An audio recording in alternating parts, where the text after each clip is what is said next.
ভিডিওতে আমরা আমাদের 19 নাম্বার প্রবলেমটা পাইথন দিয়ে সলভ করব। তো আমাদের 19 নাম্বার প্রবলেমটা কি ছিল সেটা তো তুমি দেখেছো, write a program to find the maximum between two numbers. তো চলো আমরা এই প্রবলেমটা হচ্ছে পাইথন দিয়ে সলভ করি। তো আমাদের প্রথমে এই প্রবলেমটা সলভ করার জন্য যেটা দরকার সেটা হচ্ছে দুইটা নাম্বার।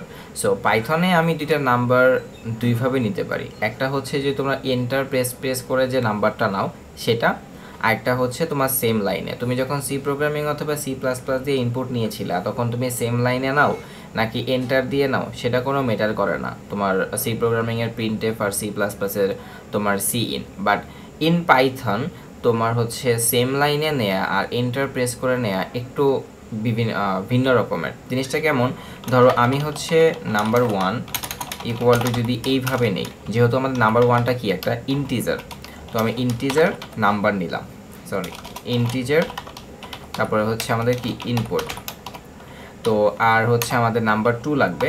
সো আমি এখানে নাম্বার 2 ইকুয়াল টু সেম কোডটা নিলাম, আর এখানে ভিতরে একটা মেসেজ দিয়ে দিলাম যে এন্টার এ নাম্বার, আর এখানে আমাকে মেসেজ দিতে হবে কি enter another number, enter another number. তো এবার যদি আমি জাস্ট চেকিংয়ের জন্য নাম্বার 1 আর নাম্বার 2টাকে প্রিন্ট করে দিই, যদিও এগুলো প্রবলেম সলভিংয়ের ক্লাসে দেখানো উচিত না, তারপরে যেহেতু আমি একটা জিনিস ব্যবহার করবো এই জন্য তোমাকে কনফিউশনটা ক্লিয়ার করে দিচ্ছে। তো এবার আমি প্রোগ্রামটা রান করলাম, রান করার পরে আমাকে এখানে মেসেজ দেবে যে এন্টার এ নাম্বার, ফাইন, আমি 10 দিলাম এবং 20 দিলাম, এটা কোনো প্রবলেম না। বাট আমি যখন প্রোগ্রামটাকে আবার রান করব, এন্টারে নাম্বার আমি যদি এখানে স্পেস দিয়ে দুইটাই দিয়ে দিই, এবার এন্টার হিট করলে দেখো ইরর দিচ্ছে। কি ইরর দিচ্ছে, বলতেছে যে invalid literal for integer with base 10। এর মানে হচ্ছে যে তোমার এন্টারে নাম্বার তুমি যখন এখানে 10 দিয়ে স্পেস 20 দিয়েছো, এটা তো তোমার ইন্টিজার মানে নাম্বার 1 সে কয়টা ভ্যালু স্টোর করতে পারবে, একটা। বাট তুমি তো স্পেস দিয়ে আরও অনেকগুলো দিচ্ছ, এটাকে সে হচ্ছে স্ট্রিংয়ের মতো ধরে নিচ্ছে। বাট 10-20 যখন সে স্ট্রিংয়ের মতো ধরে নিচ্ছে, বাট যখন সে আবার দেখতেছে এটা একটা ইন্টিজার টাইপের নাম্বারের মতো স্টোর করা হচ্ছে বা করা হবে, তখন সে এই দুটা ম্যাচ করতে পারে নাই। কারণ তোমরা জানো যে প্রোগ্রামিংয়ের ভ্যারিয়েবলের বেসিকটা কি, জিনিসটা হচ্ছে তুমি যেই টাইপের ভ্যারিয়েবল ডিক্লেয়ার করেছো ঠিক সেম টাইপের ভ্যালু তাকে দিতে হবে। এখন number 1 equal to integer input যখন আমি দিয়েছি, দ্যাট মিনস এই ভ্যারিয়েবলটার মধ্যে নাম্বার 1 ভ্যারিয়েবলটার মধ্যে কী টাইপের ভ্যালু যাবে, ইন্টিজার টাইপের ভ্যালু যাবে। তো বাট যখন আমি 10-20 দিয়েছি এটা সে একটা স্ট্রিং মনে করতেছে পাইথন, কিন্তু যখন সেই এই স্ট্রিংটা এখানে দিচ্ছে। আচ্ছা, আমরা যেখানে ছিলাম যে ভ্যারিয়েবলের যে কনসেপ্টটা, আশা করি সেটা তোমরা ক্লিয়ার হয়েছে।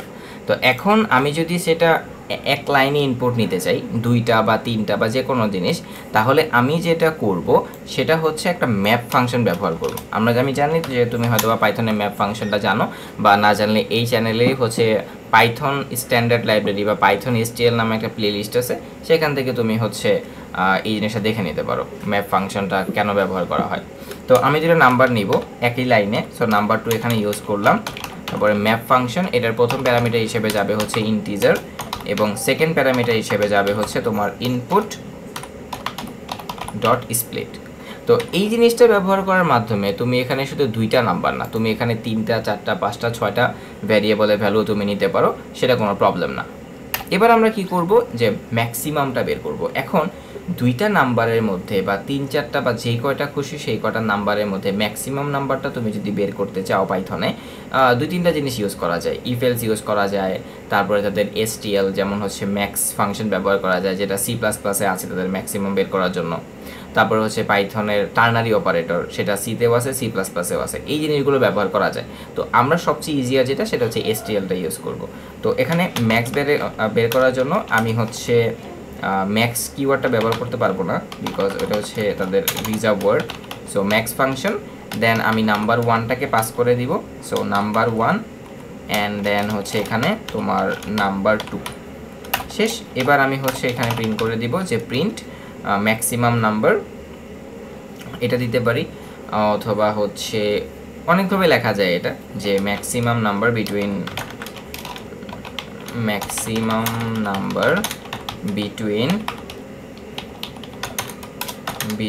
%d and percentage D equal to percentage D. তো এখানে দিয়ে এটা হচ্ছে তোমার ডলার সাইন না, এম্পারসেন্ট, তারপরে হচ্ছে ব্র্যাকেট দিতে হবে। তো প্রথম পার্সেন্টেজ ডি হচ্ছে আমাদের নাম্বার 1 এর জন্য, সেকেন্ড পার্সেন্টেজ ডি হচ্ছে সরি নাম্বার 2 এর জন্য, এবং থার্ড পার্সেন্টেজ ডি হচ্ছে আমাদের ম্যাক্সিমামের জন্য। শেষ। তো এটা কিভাবে করলাম, যে এটা হচ্ছে লাইক তোমাদের সি প্রোগ্রামিংয়ের যে কনসেপ্টটা সেটা, যে পার্সেন্টেজ ডি হচ্ছে একটা ইন্টিজার টাইপ ভ্যারিয়েবলের ডেটা টাইপ। তো এখানে যখন আমি পার্সেন্টেজ দিয়ে দিয়েছি, সে তখন এই নাম্বার 1 এর ভ্যালুটা এখানে বসাই দিবে, দেন এই পার্সেন্টেজের জায়গায় নাম্বার 2 এর ভ্যালুটা বসাই দিবে।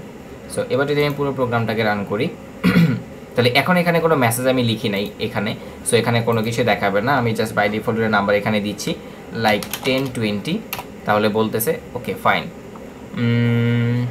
ও এখানে কি প্রবলেমটা করলো, wait I am coming.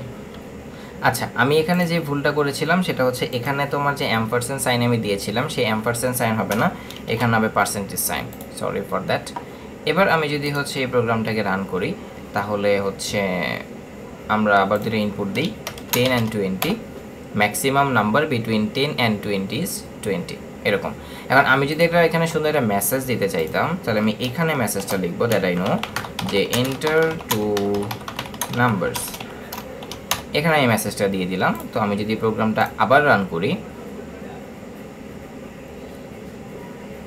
Enter two numbers 10 and 20, so maximum number between 10 and 20 is 20। So এই ছিল আমাদের 19 নাম্বার প্রবলেম।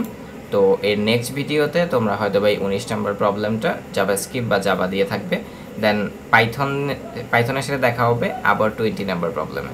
সে পর্যন্ত ভালো থাকো, থ্যাংক ইউ। আর বাই এনি চান্স তুমি যদি ইন্টারেক্টিভ কোডিং পিডিএফ এর পেইড ভার্সনটা এখনও পারচেস করে না থাকো, করে ফেলো।